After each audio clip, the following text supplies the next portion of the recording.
Hello बच्चों, आज मैं आपको क्लास 8 की हिंदी करवा रही हूँ, जिसमें मैं आज आपको पढ़ाऊंगी पार्ट 5 लौह पुरुष सरदार पटेल।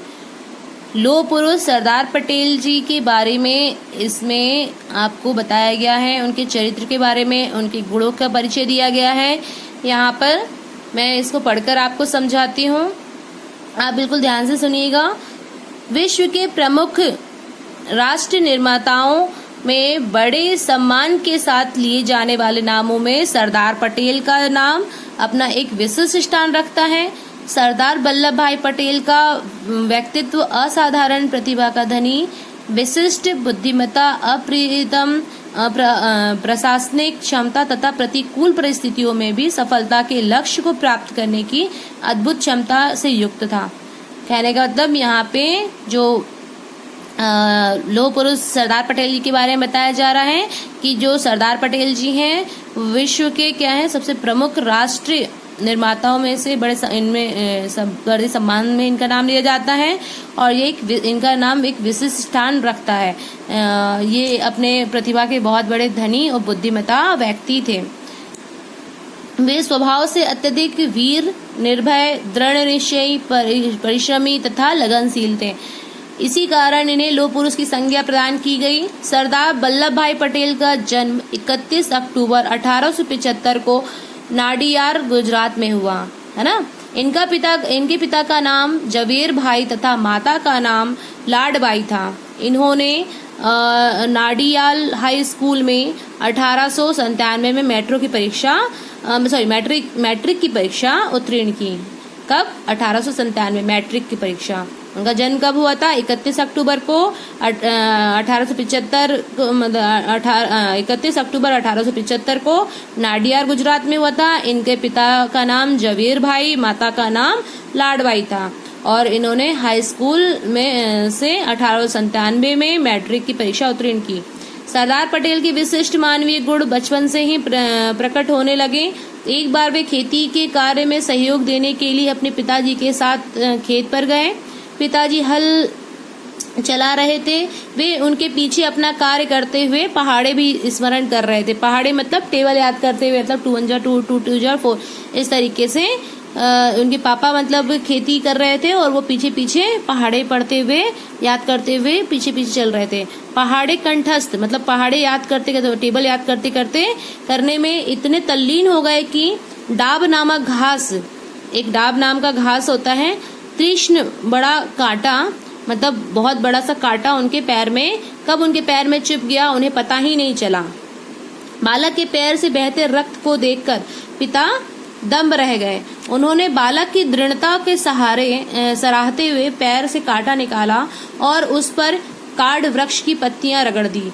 मतलब डाब नाम का एक घास होता है जो कि बहुत नुकीला होता है, उसका कांटा उनके पैर में चुभ गया और रटते रटते वो पहाड़ा याद करते करते, टेबल याद करते करते पीछे पीछे चल रहे थे, मगर उनको पता ही नहीं चला कि उनके पैर में कांटा गड़ गया और ये खून निकलने लगा। तो उनके पापा ने ये देखा कि उनके पैर से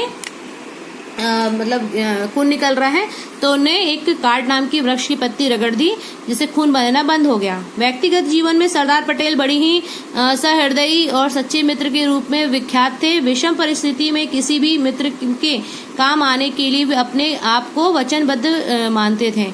इनका जो मतलब ये क्या थे, सच्चे मित्र थे सभी के, मतलब व्यक्तिगत जीवन में इनका क्या था, ये बहुत ही अच्छे मतलब अपनी मित्रता निभाते थे और वचनबद्ध रहते थे। सार्वजनिक जीवन में लौह पुरुष की संज्ञा प्राप्त करने में भी उनका हृदय नारियल के समान, बाहर से कठोर और अंदर से कोमल था। मतलब इनका जीवन, मतलब ये इनका जो लौह पुरुष मतलब ये जो है इनके जीवन का कैसा वो था, इनका हृदय नारियल के समान, मतलब बाहर से कठोर और अंदर से नरम थे। वे किसी भी विषय, भाव या विचार को तत्काल समझ जाते तथा अगले ही क्षण तदनुरूप कार्यवाही करते थे। किसी भी काम को अच्छे से समझ के जल्दी से कार्य करने की कोशिश करते थे। सरदार पटेल प्रतिक्षण सहज, सचेष्टा और स्फूर्तिवान रहते थे। वे स्वभाव से स्वस्थ और अस्वस्थ हो या अस्वस्थ, सोते हो या जागते हो, हर क्षण हर परिस्थिति में उनका ध्यान राष्ट्र की तल्लीनता, महत्व को की समस्या और उनके समाधान पर ही लगा रहता था। स्वतंत्रता संग्राम काल में सत्याग्रह आंदोलन एवं बारडोरी में किसानों के संगठित कर लगान माफ कराने के लिए उल्लेखनीय सफलताओं का महत्वपूर्ण योगदान रहा। मतलब इन्होंने लगान माफ कराने के लिए आंदोलन भी किया, तभी ये से जनता आपको सरदार के नाम से संबोधित करने लगी। तभी से इनको सरदार के नाम से संबोधित किया जाने लगा। राष्ट्रहित के लिए अर्जित बड़ी बड़ी सफलताओं के कारण सरदार पटेल ने जितनी महानता अर्जित की उससे कहीं अधिक अपने मानवीय गुणों के कारण वे महान बने। उनके पास हाजिर जवाबी तथा विनोद प्रियता का अक्षय और असीम कोष था। वह अपने सहायकों और अनुयायियों के द्वारा कभी कोई अपराध हो जाने पर भी वे उन पर कृपा किया करते थे। मगर जैसे कि जो उनके साथ कार्य करने वाले लोग थे कितना भी मतलब गलती कर देते थे तो उनको तुरंत माफ कर देते थे। वे उनकी देखभाल और चिंता पितृव्रत करते थे। वे एक बार जिस पर विश्वास कर लेते फिर कभी भी उस पर संदेह नहीं करते थे। विश्वास से विश्वास उत्पन्न होता है। सरदार तथा उनके अनुयायियों के परस्पर मधुर संबंधों का यही रहस्य था। मतलब सरदार जी जो थे वल्लभ भाई पटेल वो लोगों पे बहुत विश्वास करते थे, है ना। सरदार पटेल सुनते ही अधिक थे और वो पटेल सुनते अधिक थे और बोलते बहुत कम थे। मतलब वो ज्यादातर बातों को सुनते थे और बहुत कम शॉर्ट में आंसर देते थे। वे जब बोलते थे तो किसी महत्वपूर्ण कार्य के क्रियान्वयन की घोषणा करते थे जो मानो युद्ध घोष के समान ही होता था। किसी भी विषय पर उनकी सहमति प्राप्त करना आसान नहीं था। पूरी तरह चिंतन मनन करके ही वे अपनी स्वीकृति प्रदान करते थे। मतलब किसी भी बात को सुनते जरूर थे और उस पर बहुत चिंतन करने के बाद ही उसकी स्वीकृति प्रदान करते थे।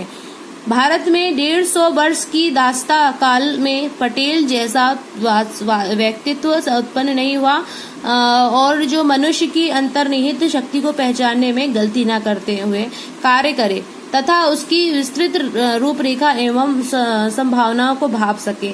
सरदार पटेल का मस्तिष्क संकेतात्मक ज्ञान कोश के समान था। ऐसा प्रतीत होता था मानो उनके मस्तिष्क में प्रत्येक बात उनकी सूची के अनुसार लेबल लगी हुई व्यवस्थित रखी थी और अवसर आते ही तत्कालिक निर्णय के साथ शीघ्रतापूर्वक प्रकट होकर अपना कार्य करती थी। किसी भी बिंदु को छूटने की कहीं भी कोई संभावना नहीं रहती थी। मतलब सरदार पटेल अपने मस्तिष्क में संकेतों ऐसा लगता था कि उन्हें एक संकेत कोश बना रखा है कि मतलब कब कौन से काम को करना है और मतलब एक सूची तैयार कर रखी थी उनने और कौन सी चीज कहाँ है, किस तरीके से करनी है, किस काम को कैसे करना है और ये किस तरीके से होगा, एक इस तरीके से उन्हें बना रखा था। हठी विद्रोही को विनयानुसार में लाना उन्हें भली प्रकार से आता था। उन्होंने कभी भी शक्ति प्राप्त करने की लालसा नहीं की। अब तो उनके हाथ में बलात थाम दी गई थी। किसी भी कार्य का पूर्णता में अंतिम क्षण तक वे अपने आप को पर्दे के पीछे ही रखते थे।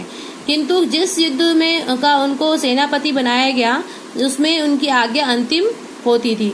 मतलब ये क्या करते थे विद्रोहियों के साथ में इनका जो मतलब लड़ाई झगड़े का जहाँ पे बात होने लगा उस समय ये अपने आप को पीछे रखते थे मगर मतलब सेना का निरीक्षण करते जरूर थे और इनकी जो आज्ञा थी वो अंतिम आज्ञा ही मानी जाती थी। विरोधी व्यक्तियों तथा दलों की निर्बलताओं को स्मरण रखकर वे अपने मस्तिष्क की सावधानी पूर्वक लेखा जोखा रखते थे और उसी के द्वारा वह अपने विरोधियों को पछाड़ दिया करते थे। मतलब उनने मतलब अपने मस्तिष्क में वो हमेशा याद रखते थे कि किस तरीके से सबका मतलब सावधानी रखना है और बाकी का लेखा जोखा उनके दिमाग में हमेशा रहता था कि विरोधी किस तरीके से क्या कर सकते हैं और हमेशा अपने विरोधियों को पछाड़ दिया करते थे, मतलब हरा दिया करते थे। स्वतंत्र प्राप्ति के पश्चात प्रथम गृह मंत्री के पद को सुशोभित करते हुए जो महत्वपूर्ण कार्य सरदार पटेल ने किया उनमें से प्रमुख है देसी रियासतों का एकीकरण। अंग्रेज भारत छोड़ते समय 500 से अधिक रियासतों को स्वतंत्र छोड़ गए थे।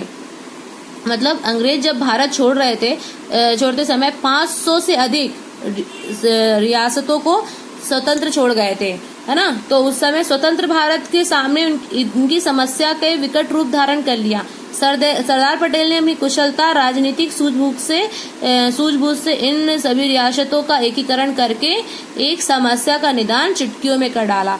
मतलब जब स्वतंत्रता जब हमें प्राप्त हुई उस समय प्रथम प्रधानमंत्री के पद से सुशोभित किए गए सरदार पटेल, और उनके सामने बहुत ही प्रमुख समस्या आई जिसमें देश रियासतों का एकीकरण उन्होंने किया। और भारत छोड़ते समय जब इन्होंने जो अंग्रेज थे वो सभी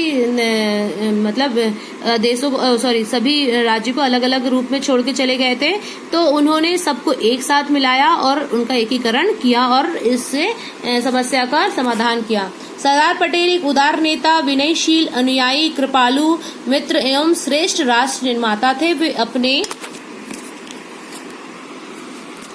चरण दृढ़ता के साथ भूमि पर जमाकर राष्ट्र निर्माण में संपूर्ण शक्ति का योगदान देते थे। जीवन के अंतिम दिनों में अव्यस्तता काल में चिकित्सा को द्वारा चेतावनी देने पर भी कि उनकी स्थिति खतरनाक है, पूर्ण विश्राम करें, बिना रुके निरंतर कार्य करते रहें, क्योंकि उनकी यह महती आकांक्षा थी कि भारत अपनी स्वतंत्रता की रक्षा करने में सबल और सुयोग बन जाए। इनकी भावना थी कि पूर्व में किया गया श्रम तो राजस्व के लिए था, किंतु आज जब हमें राजस्व प्राप्त हो गया है उससे भी अधिक श्रम की आवश्यकता स्वराज के लिए है। तभी देश का उत्थान सही अर्थों में हो सकेगा और तभी स्वतंत्रता के लिए हम त्याग और बलिदान का सार्थकता होगी। मतलब यहाँ पे जो सरदार वल्लभ भाई पटेल जी हैं उन्होंने अपना संपूर्ण शक्ति का योगदान किया। अपने जीवन के अंतिम दिनों में इन्होंने अपने अस्वस्थता काल में चिकित्सा द्वारा चेतावनी देने पर भी उनको समझाई, इस पे भी उन्होंने उनकी स्थिति खतरनाक थी, फिर भी उन्होंने विश्राम उनको कहा गया कि विश्राम करें, फिर भी उन्होंने बिना रुके अपना निरंतर कार्य करते रहे। और उनकी महती आकांक्षा थी कि भारत अपनी स्वतंत्रता की रक्षा करने में खुद सबल हो और सुयोग बने, है ना। मतलब उनका मानना था कि जो अपना भारत स्वतंत्र हुआ है वो अपने आप में खुद दृढ़ कहने का मतलब कि खुद अपने कार्य को सही तरीके से करे और अपने स्वराज्य को अपनी खुद की रक्षा करे और श्रम सेवी बने। मतलब खुद ही अपने श्रम करके अपने श्रम करे और स्वतंत्रता की रक्षा करे और इसके लिए लोग बलिदान दे, जिससे देश की बलिदान की सार्थकता बनी रहे। ये थे सरदार वल्लभ भाई पटेल के बारे में जानकारी। ये हमने आपको ये पढ़ाया और अब आपको इसके बाद का जो नए शब्दार्थ थे वो आपको कॉपी में लिखना है और बाकी के आपको PDF सेंड करूँगी। Thank you.